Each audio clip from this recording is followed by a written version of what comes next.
Hello welcome साथियों, मैं प्रियांश तिवारी आप सभी का आपके अपने यूट्यूब चैनल प्रबल एग्रो स्टडी में बहुत बहुत स्वागत करता हूं।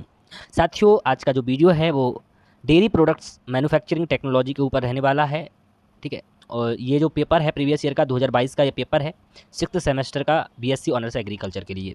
तो इसको हम शुरू करते हैं वीडियो को। तो वीडियो को शुरू करने से पहले आप सभी साथियों से रिक्वेस्ट है कि आप सभी लोग चैनल को सब्सक्राइब कर लेंगे जिन्होंने सब्सक्राइब नहीं किया है, और जो नए हैं चैनल पर नए विजिट कर रहे हैं चैनल से जुड़ जाएं। उनको इस पर एग्रीकल्चर से रिलेटेड आगे भी बहुत सी चीज़ें देखने को मिलेंगी, आपको जॉब से रिलेटेड भी न्यूज़ इस पर मिलती रहेगी। तो क्वेश्चन को शुरू करते हैं। यदि आपकी थोड़ी सी भी हेल्प हो इस वीडियो से तो आप लाइक कर देना, क्योंकि काफ़ी मेहनत से वीडियो बना के लाता हूँ आप सभी के लिए, तो आप लोगों का इतना फ़र्ज है कि आप लोग लाइक जरूर कीजिएगा। ठीक है, वीडियो को शुरू करते हैं। Who was the first chairman of NDDB and LDC? तो एनडीडीबी एवं एलडीसी के प्रथम अध्यक्ष कौन थे? एनडीडीबी का फुल फॉर्म क्या होता है आपको पता होना चाहिए। नेशनल डेयरी डेवलपमेंट बोर्ड होता है। ठीक है, एन से नेशनल, डी से डेयरी, डी से डेवलपमेंट, बी से board. National dairy development board होता है। इसके अध्यक्ष थे पहले आपके डॉक्टर वर्गीस कुरियन जी। ठीक है, अगला क्वेश्चन है, एनडीडीबी की स्थापना किस वर्ष हुई थी? तो आपसे पूछा गया है तो आपको बताना है कि एनडीडीबी की स्थापना किस वर्ष हुई थी। तो ये आपकी 1960, 65, 70 या 75। तो 1965 में हुई थी। ऑप्शन बी इसका करेक्ट आंसर हो जाएगा। Who is known as milkman of India? तो मिल्कमैन ऑफ इंडिया किसको जानते हैं? देखिए, वर्गीस कुरियन को मिल्कमैन ऑफ इंडिया कहा जाता है। और ये एक पॉइंट और याद रखिएगा आप लोग कि जो वर्गीस कुरियन जी हैं इनको हम श्वेत क्रांति के भी जनक जानते हैं। श्वेत यानी वाइट रेवोल्यूशन बोलते हैं इंग्लिश में। श्वेत क्रांति के भी जनक कौन है? तो ये हमारे वर्गीस कुरियन जी हैं। और श्वेत क्रांति 1970 में आई थी। कब आई थी? 1970 में लागू हुई थी श्वेत क्रांति। Chhena is a manufactured milk product? तो छेना निर्मित दुग्ध पदार्थ कौन सा है? इनमें से आपके सामने ऑप्शन दिए गए हैं, कलाकंद, मिल्क केक, पेड़ा, पेंटुआ। तो इसका जो सही आंसर हो जाएगा वो कलाकंद यानी ऑप्शन ए हो जाएगा, याद रखिएगा। अगला क्वेश्चन है, मिल्क प्रोडक्ट्स मेड फ्रॉम खोआ, यानी खोआ से निर्मित जो दुग्ध पदार्थ है वो कौन सा है? तो जो गुलाब जामुन, संदेश, चमचम, पेंटुआ। मुँह में पानी आ गया ना ये सब सुनते हुए? ये मिठाइयाँ हैं, आ जाता है। ठीक है, तो खोआ निर्मित दुग्ध पदार्थ आपका गुलाब जामुन है, याद रखिएगा, ऑप्शन ए। अगला क्वेश्चन है, पुनः रचित दूध किससे तैयार करते हैं? How do you prepare reconstituted milk? तो हॉल मिल्क हो जाएगा पूर्ण दूध, या हॉल मिल्क पाउडर, पूर्ण दूध पाउडर, सेपरेटेड मिल्क, सेपरेटा दूध, या स्किम मिल्क पाउडर, या स्किम दुग्ध पाउडर। तो इसका जो सही आंसर हो जाएगा वो हो जाएगा आपका option B, whole milk powder, पूर्ण दूध powder. How much fat content, how much fat and SNF is found in toned milk? Toned milk, toned milk में कितना पाया? टोंड दूध में वसा एवं एसएनएफ कितना पाया जाता है? तो ये आपका कितना पाया जाता है, ये आपके सामने ऑप्शन दिए गए हैं। तो आपका पाया जाता है 3 और 8.5%। ऑप्शन सी इसका करेक्ट आंसर हो जाएगा। अगला क्वेश्चन है, सबसे अधिक लैक्टोज किस दूध में पाई जाती है?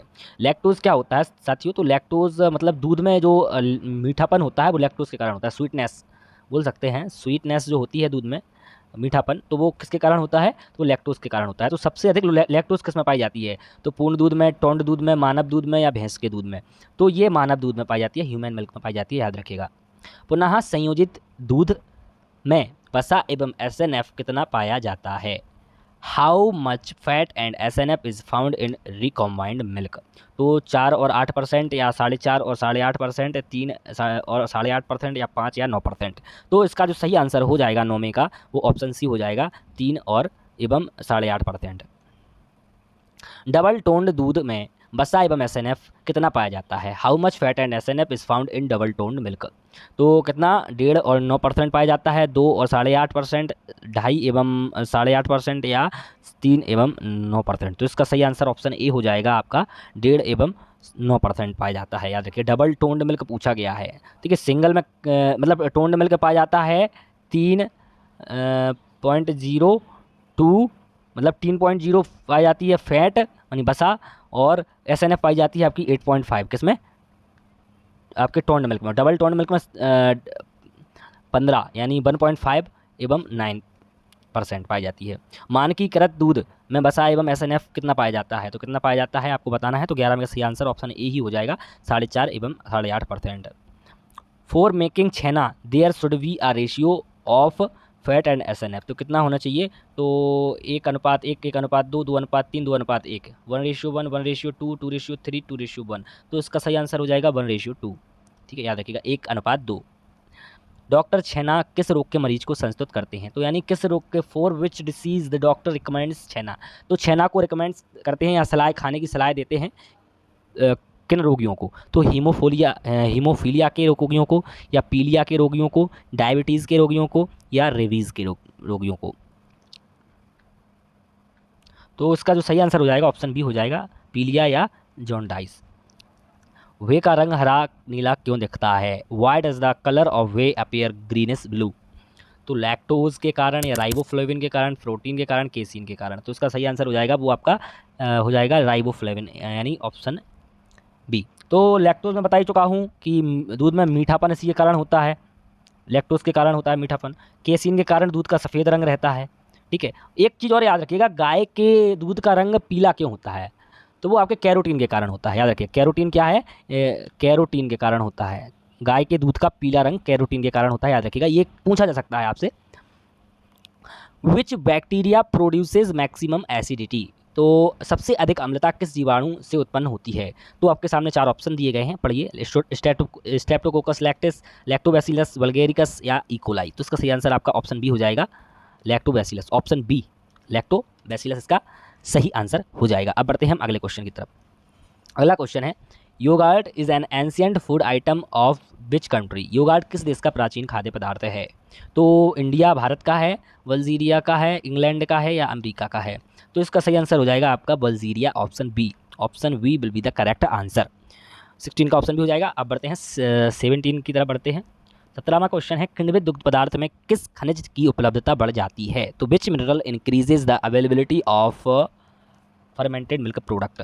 तो कैल्शियम फास्फोरस की, या CaO कैल्शियम ऑक्साइड की, कैल्शियम क्लोराइड की, या NaOH सोडियम हाइड्रोक्साइड की? तो इसका सही आंसर हो जाएगा वो कैल्शियम फास्फोरस, ऑप्शन ए सही आंसर है इसका, याद रखिएगा। अगला क्वेश्चन है, अच्छे दही में अम्लता की प्रतिशत मात्रा होती है? तो कितनी होती है? Percentage of acidity in good curd. तो अच्छे दही में कितनी होती है प्रतिशत मात्रा? तो इसका जो सही आंसर हो जाएगा वो हो जाएगा ऑप्शन सी, 0.65 से 0.75। ठीक है, सी सही आंसर हो जाएगा। अगला क्वेश्चन है, which is more important in curing cheese? मतलब पनीर को क्यूरिंग में किसका महत्व अधिक होता है? जीवाणु, विषाणु, कवक, प्रोटोजोआ? तो bacteria, fungus, fungi, bacteria, virus, fungi, या प्रोटोजोआ? क्या हो जाएगा? तो इसका सही आंसर हो जाएगा 19 का आपका ऑप्शन सी, यानी फंजाई या कवक। किस पनीर में वसा की मात्रा सबसे अधिक होती है? तो किस में होती है वसा की मात्रा, यानी फैट कंटेंट सबसे ज़्यादा किस में पाया जाता है? हायर अमाउंट एंड फैट पाया जाता है कौन सी में? तो ढाका पनीर में, सूरती में, चेड्डार में, बंडल में? तो किस में पाया जाता है? तो इसका जो सही आंसर हो जाएगा क्वेश्चन नंबर 20 का ऑप्शन सी, चेड्डार पनीर में सबसे अधिक मात्रा में जो है आपकी वसा पाई जाती है। देखिए, वसा यानी फैट बोलते हैं इसको हम, fat. Which variety of cheese is most liked in the world? तो विश्व में पनीर की कौन सी किस्म सर्वाधिक पसंद की जाती है? तो ढाका, सूरती, चेड्डार, या बंडल? तो इसका सही आंसर हो जाएगा ऑप्शन सी, चेड्डार। इसका सही आंसर हो जाएगा। How much fat should be in khoa according to PFA? PFA के अनुसार खोआ में कितनी वसा होनी चाहिए? 15, 20, 25, 30? तो कितनी होनी चाहिए? तो 22 का सही आंसर हो जाएगा आपका ऑप्शन बी, 20% होना चाहिए। अगला क्वेश्चन है, which type of milk products is khoa? खोआ किस प्रकार का पदार्थ है? तो ये किण्वित है, कैसा है? किण्वित है, या कंसनट्रेटेड है, या कॉज्युलेटेड है, स्कंदित है? ये क्या है? तो किण्वित है, सांद्रित है, या स्कंदित है, कैसा है? तो इसका जो सही आंसर हो जाएगा वो हो जाएगा ऑप्शन सी, यानी स्कंदित है या कॉज्युलेटेड है। फर्मेंटेड क्या है? आपका जो दही होता है वो आपका फर्मेंटेटेड पदार्थ है। फर्मेंटेशन यानी किण्वन के द्वारा, किण्वन की क्रिया के द्वारा बनता है यह दही। और जो आपका खोआ है इसका सही आंसर ऑप्शन सी होगा, स्कंदित या कॉजुलेटेड है। यदि दूध में शक्कर को मिलाकर सुखाते हैं तो उसे क्या कहते हैं? If you mix sugar in milk and dry it is called? तो क्या बोलते हैं? संघनित दूध बोलते हैं। ये ऑप्शन इंग्लिश में भी दिए गए हैं, पढ़ लीजिएगा इंग्लिश वाले। संघनित दूध, बाष्पित दूध, दुग्ध पाउडर, या संपूर्ण दूध? तो इसका सही आंसर हो जाएगा 24 का ऑप्शन ए, संघनित दूध बोलते हैं। दूध में चीनी को मिलाकर उसे सुखाकर जो पाउडर बनता है उसको हम संघनित दूध बोलते हैं। ठीक है, बिना चीनी मिले दूध को कहते हैं। तो milk without added sugar is called? तो कंडेंस मिल्क, संघनित दूध तो होगा नहीं क्योंकि चीनी तो मिली नहीं है उसमें। या इवेपोरेटेड मिल्क हो जाएगा? इवेपोरेटेड मिल्क भी नहीं होगा। स्किम मिल्क हो जाएगा, या होल मिल्क पाउडर हो जाएगा? तो इसका सही आंसर जो होगा वो हो जाएगा आपका whole milk powder, option D, याद रखिएगा। Maximum moisture percentage in milk powder? तो दुग्ध चूर्ण में अधिकतम नमी प्रतिशत कितना होता है? तो 5%, 7%, 9%, 11%। तो कितना होता है? तो 26 में का जो सही आंसर हो जाएगा वो ऑप्शन ए हो जाएगा, मतलब 5% हो जाएगा। अगला क्वेश्चन है least fat content in whole milk powder. तो संपूर्ण दूध पाउडर में कम से कम कितनी वसा की मात्रा होनी चाहिए? तो 20, 26, 30 या 34। तो इसका जो सही आंसर हो जाएगा वो ऑप्शन बी हो जाएगा, 26। तो मतलब इसका जो है मतलब मिनिमम 26% होनी चाहिए। मैं मैक्सिमम ही बता देता हूँ, मैक्सिमम यदि आपसे पूछता है तो 42% होती है। किसमें? ये भी आप लिख लीजिएगा, संपूर्ण दूध पाउडर में। ये मिनिमम लिखा है, ये मैक्सिमम, यानी न्यूनतम 26% और अधिकतम 42%। दोनों मैंने आपको बता दिए हैं। एक्स्ट्रा पॉइंट ज़्यादा जरूरी होते हैं क्योंकि हो सकता है यही क्वेश्चन पेपर बना दे आपको थोड़ा सा घुमा के कि इसमें न्यूनतम पूछा है उसमें अधिकतम पूछ ले, इसलिए एक्स्ट्रा पॉइंट बताना काफ़ी जरूरी होता है। निम्न में से दूध के किस रूप को अधिक समय तक संग्रहित कर सकते हैं? तो अधिक समय तक दूध के कौन से रूप को हम संग्रहित करके रख सकते हैं या उसको जो है स्टोर करके रख सकते हैं? तो संघनित दूध को या बाष्पित दूध को या दुग्ध पाउडर को या उपरोक्त में से कोई नहीं। तो इसका जो सही आंसर हो जाएगा वो हो जाएगा आपका 28 का ऑप्शन सी, दुग्ध पाउडर या मिल्क पाउडर जिसको हम बोलते हैं, वो आपका बिल्कुल सही आंसर हो जाएगा। PFA के अनुसार आइसक्रीम में वसा की मात्रा तो कितनी होती है? PFA के अनुसार पूछा गया है। तो 6% होती है या 10% या 14% या 20%? तो कितनी होती है PFA के अनुसार आइसक्रीम में वसा की मात्रा? तो 29 का ऑप्शन बी करेक्ट आंसर हो जाएगा, 10% होती है। अगला क्वेश्चन है आइसक्रीम में कुल ठोस पदार्थ होने चाहिए। तो आइसक्रीम में कितने कुल ठोस पदार्थ होने चाहिए? तो 36% होने चाहिए, 38% या 36%? इसका आंसर क्या होगा 29 में का? ऑप्शन बी, हाँ ठीक है, सही बताया है। आइसक्रीम में कुल ठोस पदार्थ होने चाहिए तो 38%, 36%, 32% या 28%? कितना होना चाहिए? तो आइसक्रीम में जो ठोस पदार्थ होता है वो 38% होना चाहिए, 38%। ऑप्शन ए इसका करेक्ट आंसर हो जाएगा। अगला क्वेश्चन है which is the main ingredient of ice cream. Ice cream का मुख्य अवयव कौन है? तो प्रोटीन है या वसा है या लैक्टोज है या विटामिन है? तो आइसक्रीम का जो मुख्य अवयव है या इंग्रेडिएंट है जो हम बोल सकते हैं, तो वो आपका वसा है। क्या? वसा। 31 का आपका ऑप्शन बी सही आंसर हो जाएगा, वसा है। ठीक है, याद रखिए ऑप्शन बी। अगला है आइसक्रीम में चीनी स्तर कितना होना चाहिए? तो 10% होना चाहिए, 15, 20, 25? तो कितना होना चाहिए? तो 32 का सही आंसर हो जाएगा आपका ऑप्शन डी, 25% होना चाहिए। Yogurt is similar to which milk substance found in India. Yogurt Bharat में पाए जाने वाला किस दुग्ध पदार्थ से मिलता जुलता है? तो पनीर से, क्रीम से, दही से या मक्खन से? तो किससे मिलता जुलता है? तो 33 का जो आंसर हो जाएगा ऑप्शन सी हो जाएगा, दही या से मिलता जुलता है, दही या कर्ड बोलते हैं। तो प्री स्ट्राटिफिकेशन विधि का इस्तेमाल किसे बनाने में करते हैं? What do you use the pre stratification method to make? Paneer, ghee, butter या खोआ? तो क्या हो जाएगा इसका सही आंसर? तो इसका जो सही आंसर हो जाएगा वो आपका ऑप्शन ए हो जाएगा, पनीर। वसा, घी में वसा की मात्रा होती है। घी कंटेंस फैट कंटेंट। ठीक है, कितने वसा की मात्रा होती है घी में? तो याद रखिएगा 80, 85, 90 या 99। तो घी में जो होती है 99% होती है, मतलब मोर देन 99% ही होती है, कम नहीं होती है इतने से, 99.5% तक भी होती है यह। ठीक है, घी में वसा की मात्रा याद रखिएगा मोर देन 99% होती है। वाटर ऑयल में वसा की मात्रा कितनी होती है? Butter oil has high fat content. तो कितनी होती है? 80, 90, 99.9 या 100%? तो बटर ऑयल में पूछा गया है, तो बटर ऑयल में वसा की मात्रा कितनी होती है? तो ये आपकी 99.9% होती है। ऑप्शन सी बिल्कुल करेक्ट आंसर हो जाएगा। प्री स्ट्रेटिफिकेशन विधि का विकास कहाँ हुआ? तो कहाँ हुआ? ये आपका IARI में हुआ, IVRI में हुआ या CDRI में हुआ या NDRI में हुआ? देखिए ना, यहाँ पे आपके ऑप्शन सही क्लियर हो रहा है। ये आपका इंडियन एग्रीकल्चर रिसर्च इंस्टीट्यूट है, ये आपका इंडियन वेटरनरी रिसर्च इंस्टीट्यूट, यहाँ वेटरनरी से संबंधित होगा। ये आपका NDRI है, तो ये नेशनल डेयरी रिसर्च, तो यही आपका सही आंसर हो जाएगा, NDRI, national dairy research institute. यहाँ पर डेयरी का ही होता है, ठीक है, काम, जो भी काम होता है, तो विकास यहाँ NDRI में ही हुआ है, इसका याद रखिएगा ऑप्शन डी। पुराने घी को स्वास्थ्य संबंधी दोष निकालने के लिए कौन सी क्रिया करते हैं? पुनः संयोजित, नवीनीकरण, अवर्ण या अपमिश्रण? तो देखिए जब घी पुराना हो जाता है उसमें थोड़ी हल्की सी बास आने लगती है, मतलब या उसकी क्वालिटी थोड़ी भद्दी हो जाती है, कम हो जाती है, तो उसमें क्या हम नवीनीकरण करते हैं। और नवीनीकरण के लिए जो उपयोग करते हैं पदार्थ सब कुछ बताऊंगा, पहले इसका ऑप्शन बता दूं, सब कुछ बताने वाला हूं उसमें। तो नवीनीकरण करते हैं, तो नवीनीकरण में जो है हम क्या, कौन सी चीज़ का इस्तेमाल करते हैं?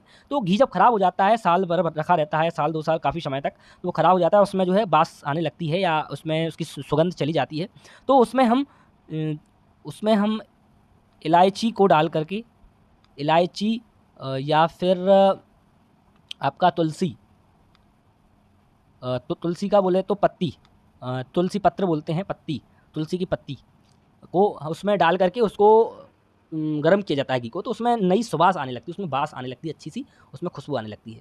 केंद्रीय कृषि मार्केटिंग विभाग ने 1937 में कृषि उत्पाद एवं श्रेणीकरण अधिनियम के अंतर्गत कौन सी योजना तैयार की है? तो विच scheme was prepared by the central agriculture marketing department in 1937 under the agricultural product and grading act. तो इसका जो सही आंसर हो जाएगा वो क्या हो जाएगा, तो बताइएगा। 39 का जो आपका सही आंसर हो जाएगा वो हो जाएगा आपका ऑप्शन डी, एगमार्क। केंद्रीय एगमार्क प्रयोगशाला कहाँ पर स्थित है? तो ये आपके नागपुर महाराष्ट्र में स्थित है। कितना ही बताऊंगा, क्या क्या बताऊंगा इतनी सी वीडियो में। नागपुर महाराष्ट्र में स्थित है, याद रखिएगा, केंद्रीय एगमार्क प्रयोगशाला। How much fat should be in water according to PFA? PFA के अनुसार मक्खन में वसा कितनी होनी चाहिए? तो 70% होनी चाहिए, 80%, 90% या 100%। तो 40 का आपका जो सही आंसर हो जाएगा वो हो जाएगा आपका ऑप्शन बी, यानी 80% होनी चाहिए। How much should the overrun in water be? तो मक्खन में ओवररन कितना होना चाहिए? 5 से 10% होना चाहिए, 10 से 15, 15 से 20 या 20 से 25। तो इसका जो सही आंसर हो जाएगा 41 का ऑप्शन डी, 20 से 25% होना चाहिए। अगला क्वेश्चन है, what is the percentage of moisture in water? मक्खन में नमी कितनी प्रतिशत होनी चाहिए? तो मक्खन में जो नमी होनी चाहिए वो आपकी कितने प्रतिशत होना चाहिए? तो 42 का जो सही आंसर हो जाएगा वो हो जाएगा आपका ऑप्शन बी, 16% होना चाहिए। अब बढ़ते हैं हम अगले क्वेश्चन पर। 43 है, दूध में क्रीम किस विधि से निकालते हैं? तो याद रखिएगा ऑप्शन ए इसका करेक्ट आंसर हो जाएगा, गुरुत्वाकर्षण एवं अपकेंद्रीय से। वसा में किस विटामिन की अधिकता होती है? देखिए, किस विटामिन की जो है अधिकता होती है वसा में? तो वसा में जो है which vitamin are high in fat? तो ADE इसका करेक्ट आंसर हो जाएगा, ऑप्शन सी। देखिए, ये आपके A, D और E और K जो हैं ये आपके वसा में घुलनशील हैं। क्या? ये आपके फैट सॉल्यूबल विटामिन हैं, याद रखिएगा, वसा में घुलनशील हैं ADE, और जो आपके जल में घुलनशील हैं B और C, आपके जल में घुलनशील हैं। B और C विटामिन क्या है? जल में घुलनशील हैं। ये क्वेश्चन बनते हैं, कंसेप्चुअल क्वेश्चन है, पूछ सकते हैं, फैक्चुअल क्वेश्चन है, आराम से पूछ सकते हैं। In natural method in how many days does the cream get cooked if kept at 15 to 20 degree Celsius? तो प्राकृतिक विधि में क्रीम को 15 से 20 डिग्री सेल्सियस पर रखने पर कितने दिन में पक जाती है? तो 2 दिन, 3 दिन, 4 दिन या 5 दिन? तो 45 में का जो सही आंसर हो जाएगा वो हो जाएगा ऑप्शन सी, 4 दिन। अगला क्वेश्चन है, NDRI की स्थापना किस वर्ष हुई थी? तो NDRI की स्थापना जो हुई थी वो 1925 दिया है इसमें, लेकिन 1923 में हुई थी। तो ऑप्शन के अनुसार 1925 लगाया है मैंने इसमें, 1923 बता रहा है मैंने। देखिए, गूगल पे भी करके दिखलाया है और 2-3 सोर्स और देख लिए हैं, 1923 ही दिया है, जहाँ पे 1925 को लगाएंगे। भारतीय डेयरी निगम की स्थापना किस वर्ष हुई?